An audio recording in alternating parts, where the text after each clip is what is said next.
Un café et l'audition, le magazine du développement durable et de l'économie solidaire, présenté par l'association Evaleco. Bonsoir Philippe. Bonsoir à toutes et tous. Avec ce soir Geneviève Fontaine. Bonsoir. Salut. Anne-Cécile Dutertre. Bonsoir à tous. Bonsoir Anne-Cécile. Bilal, bonsoir. Anthony, bonsoir. Voilà. Et Philippe Chemelin, toujours de l'association Evaleco. On a choisi ce soir de revenir, de reparler un petit peu d'économie sociale et solidaire. On a un nouveau président. Ce nouveau président a été candidat et le candidat Macron avait des propositions concernant l'économie sociale et solidaire, et on a choisi de rebalayer un petit peu ce programme et de voir, essayer de comprendre quelle vision transparaît à partir de ces différentes propositions, quelle vision de l'économie sociale et solidaire, et évidemment au-delà de ça des enjeux environnementaux, des enjeux de la transition écologique, à partir donc de ces différentes propositions. Le candidat Macron partait d'un pronostic, Geneviève, et avec un objectif, faire entrer la France du 21e siècle. Telle est, dans le 21e siècle, pardon, telle est l'ambition de notre politique, de notre projet politique. Donc une approche de l'économie sociale et solidaire très ancrée dans une vision de développement économique. Dans une vision de développement économique, mais qui commence quand même par reprendre les grands défis auxquels on s'adresse et auxquels l'ESS, en particulier l'économie sociale et solidaire, peut s'adresser. Donc un défi social, un défi démographique, avec le vieillissement de la population, un défi technologique, un défi environnemental qui nécessite de repenser les modes de vie, un défi démocratique. Bon, ok, donc on replace dans ce cadre-là de l'ensemble des défis, mais par contre, dès qu'on rentre dans le thème de l'économie sociale et solidaire, ce qu'on peut remarquer tout de suite, c'est que on se centre sur deux choses. D'abord, le candidat Macron ne rentre dans l'économie sociale et solidaire que par les statuts. Donc une entrée par les statuts, mais qui correspond aussi à une des approches de la loi cadre de l'économie sociale et solidaire. Oui, mais bien sûr, ça correspond, mais c'est pas celle qui a été retenue dominante, puisque dans la loi cadre, c'est essentiellement les pratiques qui fondent, puisque certaines sociétés commerciales peuvent être reconnues comme entreprises solidaires d'utilité sociale, ESUS, justement au titre de leurs pratiques qui les rapprochent en fait des organismes d'économie sociale et solidaire.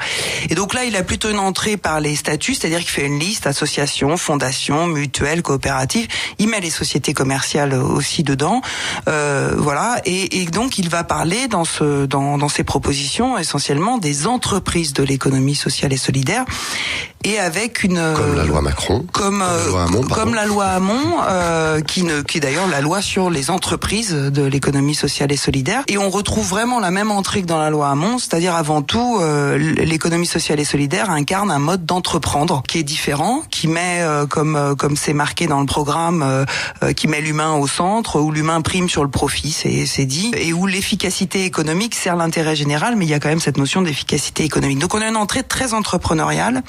Et la deuxième entrée qu'on peut repérer, une idéologie quand même qui sous-tend tout ça, oui. C'est que c'est le développement économique qui permet de répondre aux grands défis qu'on a cités avant. Donc on a vraiment une entrée qui correspond à la vision libérale. C'est-à-dire que c'est par le développement de l'activité privée que l'on répond aux grands enjeux que sociétaux ou environnementaux. Et on aura l'occasion de voir un petit peu plus loin que effectivement ça se traduit.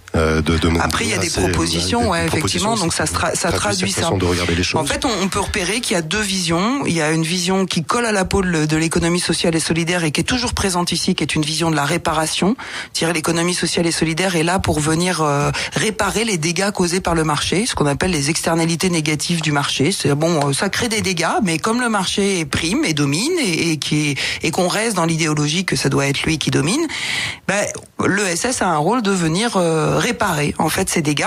Mais en même temps, on trouve dans les mêmes phrases des choses qui sont plutôt tournées vers l'innovation, vers l'entrepreneuriat. Donc voilà, ça hésite un peu entre ces deux visions de l'économie sociale et solidaire. Après donc un diagnostic qui peut permettre de revenir. Le diagnostic est assez commun. Oui, il est commun sur le poids, en termes d'emploi, en termes de nombre de bénévoles, 12 millions de bénévoles en France, en termes qui est vraiment. Alors peut-être la différence, c'est que souvent on met pas trop en avant le bénévolat bénévolat dans l'économie sociale et solidaire, et que dans ces propositions, c'est énormément mis en avant. Mais alors, dans la manière de le dire, voilà, ces 12 millions de bénévoles incarnent la société de l'engagement. Et du coup, derrière, c'est des mots qui sont lourds de sens, et il faut voir ce qu'on met derrière. Et comment ça peut se traduire ensuite dans les faits ? Comment le bénévolat, l'engagement effectivement associatif est pris en compte dans la réponse concrètement aussi dans les modèles économiques, dans la valorisation des activités. On fait de l'économie sociale et solidaire dans ce programme une idée inspirante pour les générations à venir, et donc on propose qu'elle soit beaucoup plus présente et intégrée dans les enseignements. Ce qui existe déjà, puisqu'il y a une loi, il y a un accord cadre entre l'éducation nationale et les différents secrétaires d'État. On est venu régulièrement dans les établissements scolaires pour faire au moins une sensibilisation, savoir que l'économie sociale et solidaire existe. Oui, Bilal.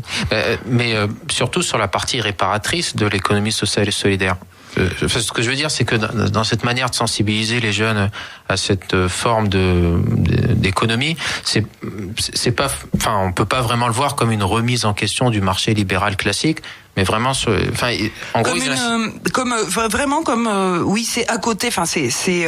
Alors pas vraiment à côté, on peut pas dire comme ça, mais faut que les jeunes sachent que ça existe. Mais en même temps, c'est pas juste leur dire, puisqu'il y a quand même cette idée de vision inspirante pour les générations à venir. Donc on est quand même bien dans un projet que porte l'ESS, et en particulier l'économie solidaire, qui est un projet global, sociétal. C'est peut-être là où il peut y avoir discussion, et on va pouvoir trouver les différentes nuances. Effectivement, je pense que ça va continuer comme ça. C'est l'entrepreneuriat social qui a le vent en poupe. Donc un entrepreneur va mettre sa capacité à entreprendre au service d'une cause sociale, mais avec une finalité de marché. Voilà. Et on va retrouver, mais je pense que ce débat va continuer d'exister comme il existe déjà.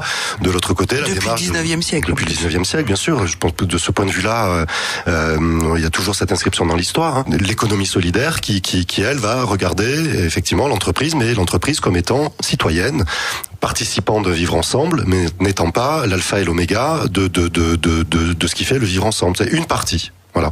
Je pense qu'il y aura toujours ce balayage, mais tu as effectivement raison d'intervenir pour dire oui, il y a quand même une vision libérale. On transmet une vision libérale dans l'économie sociale et solidaire, et ça doit effectivement faire l'objet d'un débat. Les acteurs de l'économie sociale et solidaire sont très bons pour ce genre de débat. Pour débattre sur ça pendant mais c'est vrai que dans l'économie solidaire, il y a vraiment cette idée qu'on va passer par l'économie parce que c'est le point dominant pour pouvoir changer de modèle de société. Et donc on commence par modifier l'économie en remettant effectivement en démocratisant l'économie au travers de différentes formes, en remettant les habitants, la fonction, le rôle d'habitant et de citoyen d'un territoire en premier, avant celui de consommateur ou de producteur, et c'est en modifiant les pratiques économiques qui a une visée transformative beaucoup plus globale. Et cette présentation finit juste après par le fait que ce qui peut être intéressant, parce que pour l'instant c'est très peu développé,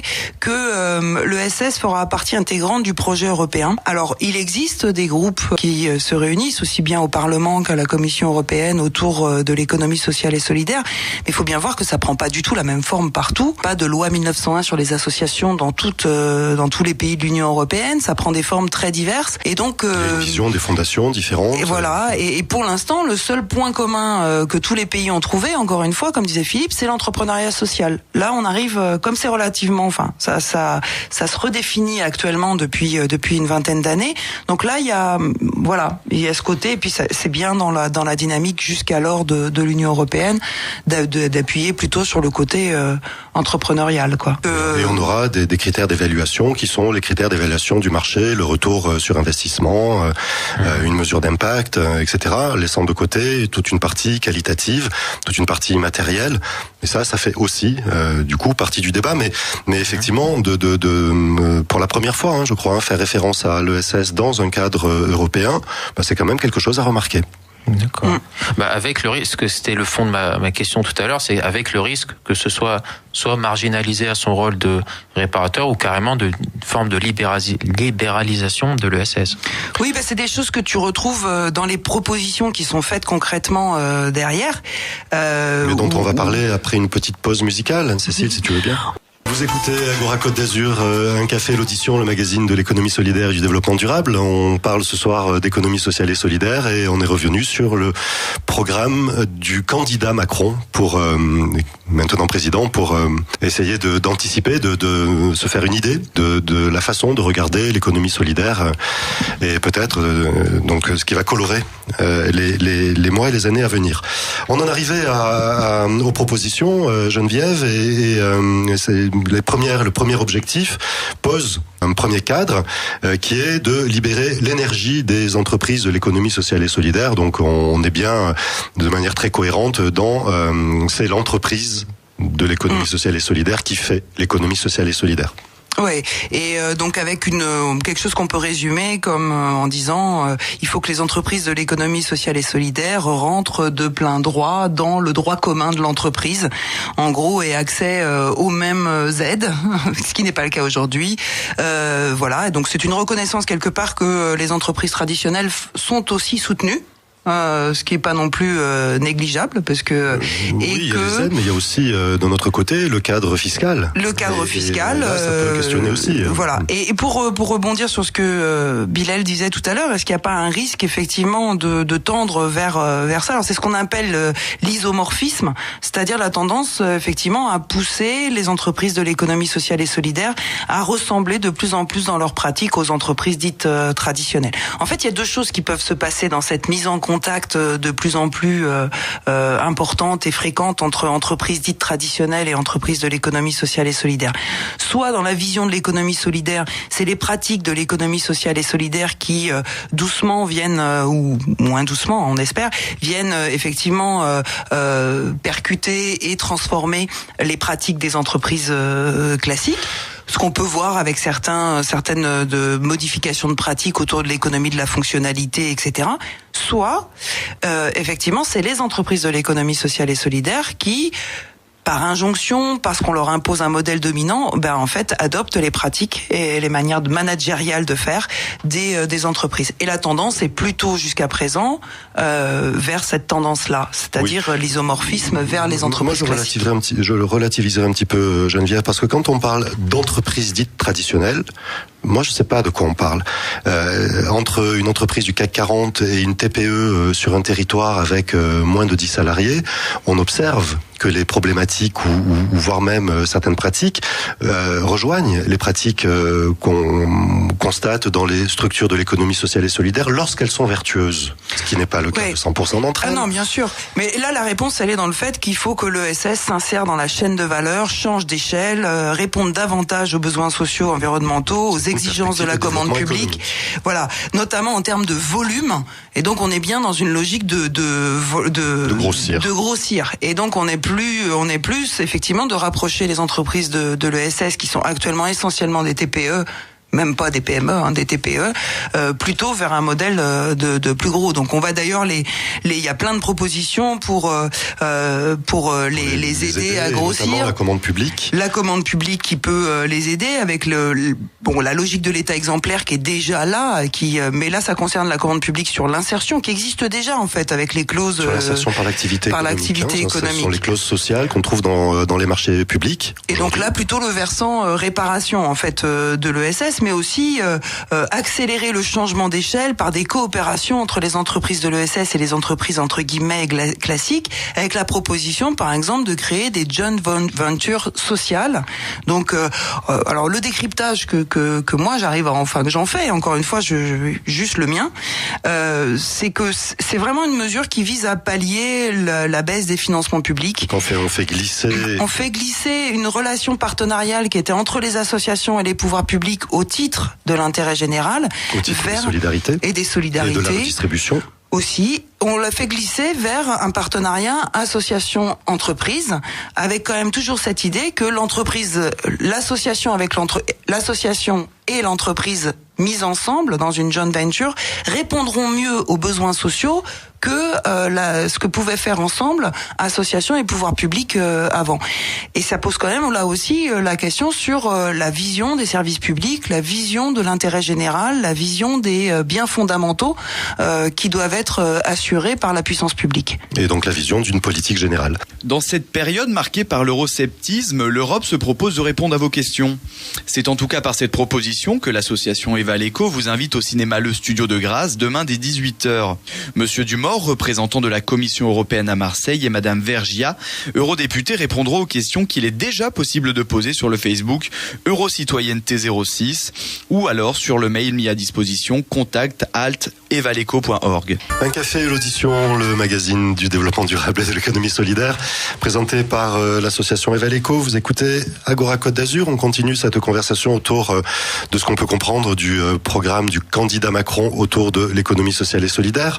En première partie, on a regardé les choses de manière, fait les présentations un peu générales, et malgré tout, grâce aux questions de Bilal, l'idéologie qui semble sous-tendre cette vision de l'économie sociale et solidaire.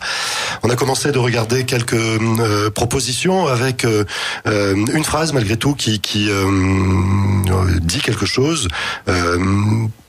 L'économie sociale et solidaire serait un modèle économe en ressources publiques. Alors, est-ce que c'est un modèle, est-ce que c'est un objectif ? C'est pas l'ESS qui est économe en ressources publiques, c'est les propositions justement de passer d'une association entre les structures de l'économie sociale et solidaire et les pouvoirs publics à une association entre les structures de l'ESS et une relation et les entreprises.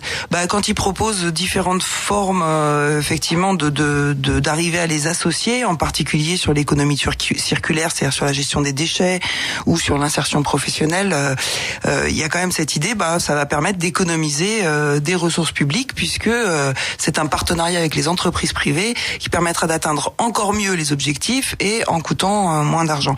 Mais ça change quand même complètement la vision effectivement de la place des structures, du rôle en particulier des associations que l'on assigne dans la société à ces structures. Elles risquent d'être clairement dépendantes des entreprises avec lesquelles elles vont être associées, d'une part, et d'autre part, moi, dit comme ça, je le vois comme une manière des entreprises classiques, entre guillemets, à siphonner en fait les aides publiques auxquelles auraient droit les associations. Tu as un mauvais esprit, Bilal. En tout cas, le risque existe. Après, effectivement, il y a une tension, comme on disait en première partie, une tension, mais cette tension historiquement existe. Et effectivement, l'économie sociale et solidaire porte, en tant que une partie de l'économie sociale et solidaire, porte une autre façon de regarder la société que celle qui semble transparaître au travers de ces différentes propositions.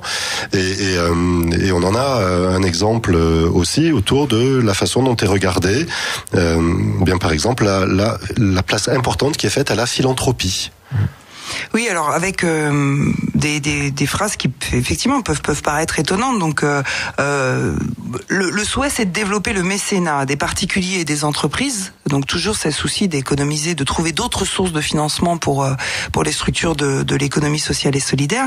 Mais on place ce mécénat qui dans notre société effectivement est un don qui donne droit à des réductions ou à des déductions fiscales au titre du fait qu'il vient effectivement participer au financement de causes d'intérêt général.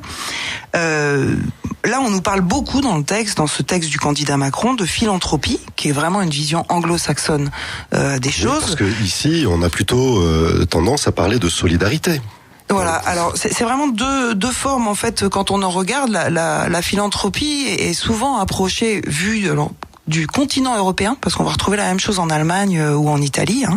La philanthropie est considérée comme effectivement une solidarité faible, c'est-à-dire que c'est une solidarité que quelqu'un qui a réussi manifeste sa réussite au travers de cette philanthropie.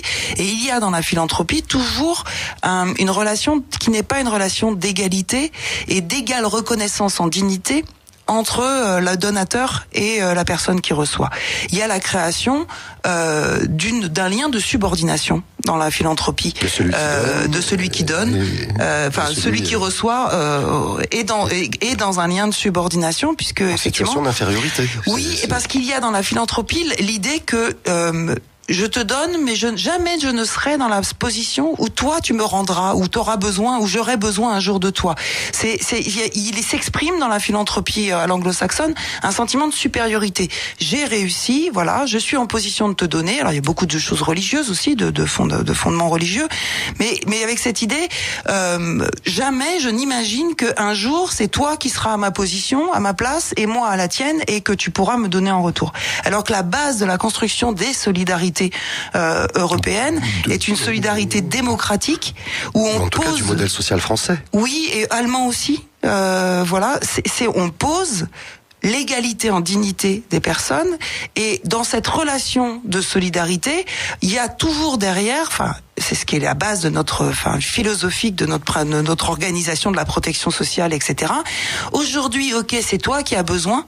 Mais je sais que moi, un jour, peut-être, je serai dans la même position que toi. Je l'ai, intériorisé. Et donc, je sais qu'un jour, c'est pas toi qui va me rendre. Parce que dans la philanthropie, il y a aussi un lien très interpersonnel. Mais la société dans son ensemble, le système de solidarité, me viendra en aide si j'en ai besoin. Et donc, dans les solidarités telles qu'on l'approche, nous, il y a vraiment un fondement qui est essentiel. C'est la parfaite égalité entre les personnes, avec aucun sentiment. Et la reconnaissance de la dignité. Et la reconnaissance de l'égalité en dignité. Et ça fait vraiment une grande différence. Et donc, introduire de la philanthropie pour financer ce mot, pour financer les structures de l'économie sociale et solidaire, ça veut dire que les personnes qui fréquentent ces structures ou qui vont être des bénéficiaires, voilà, et qui vont donc bénéficier de la solidarité, de la générosité, c'est plus la solidarité. Oui, de la générosité. Le mot du 19e siècle en France, c'était la charité. Il y avait pas le mot philanthropie en France. C'était la charité. Et donc c'est quand même, effectivement, ça revient un petit peu à ça. Et le pendant, ce sont quand même des avantages fiscaux. Un autre petit élément, Geneviève, traduit aussi une façon de regarder l'organisation des choses. L'économie sociale et solidaire telle qu'on la porte, nous, au sein de la coopérative Tetris, c'est une façon horizontale de regarder les choses.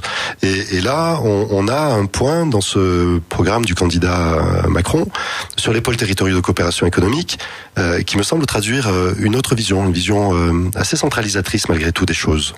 Oui, donc les pôles territoriaux de coopération économique ont été définis par la loi Hamon, et effectivement, c'est la possibilité sur un territoire qu'il y ait des coopérations entre des entreprises de l'ESS, des entreprises traditionnelles, des centres de recherche, des organismes de formation, des collectivités locales. Et donc Tetris porte un pôle territorial de coopération économique autour de la transition ici, et il y avait dans cette loi et dans les décrets d'application une liberté d'organisation sur chaque territoire en fonction des besoins, en fonction de l'historique des coopérations, en fonction de tout ça.